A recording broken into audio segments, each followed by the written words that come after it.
அனைவருக்கும் வணக்கம். இன்னைக்கு நமக்கு உணவு கொடுக்குறவங்க சோனாங்கிறவங்க பவானி சேர்ந்தவங்க. அவங்களுடைய அம்மா வந்து சுப்புலட்சுமி. அவங்க இறந்து இன்னைக்கு 1ஆம் ஆண்டு நினைவு தினம். அதுக்காக இன்னைக்கு ஒரு நாள் பூராமே அவங்க நமக்கு உணவு கொடுத்துருக்காங்க. அதுக்காக அவங்களுக்கு நன்றியை தெரிவிச்சுக்கிறோம். திரு சுப்புலட்சுமி அம்மாவோட ஆன்மா சாந்தி அடையவும், அவர்கள் உணவு கொடுக்குற சோனா குடும்பம், தொழில், வாழ்க்கையில் அனைத்து நலனும் பெற்று வாழ நமது பாச அறக்கட்டளை பாசமுதிர்வு சார்பாக இறைவன்கிட்ட ஒரு பிரார்த்தனை வச்சுக்கலாம்.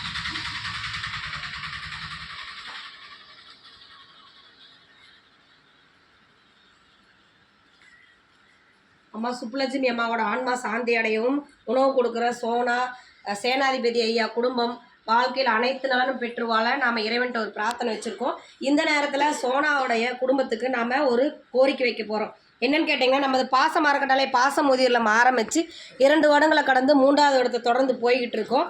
இப்போ இங்கே நிறைய பேர் வந்து இடம் கேட்கறதுனால, இடவசதி பத்தாதனால ஒரு சொந்தமாக இடம் வாங்கி கட்டடம் அமைக்கலான்ட்டு இருக்கோம். இன்னும் நிறைய பெரியவங்க இங்கே வந்து இடம் கேட்குறாங்க. இடவசதி இல்லாதனால அவங்களையும் பாசத்தோடு அரவணைக்க இந்த பாச இல்லம் எதிர்கொண்டு இருக்குது. அதற்காக சொந்தமாக ஒரு கட்டடம் அமைக்க போகிறோம்.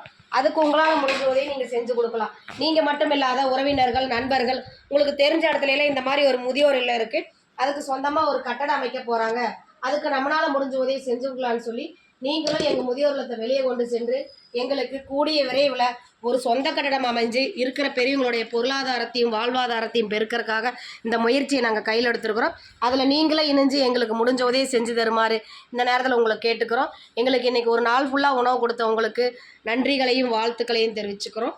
வாழ்க வளத்துடன்.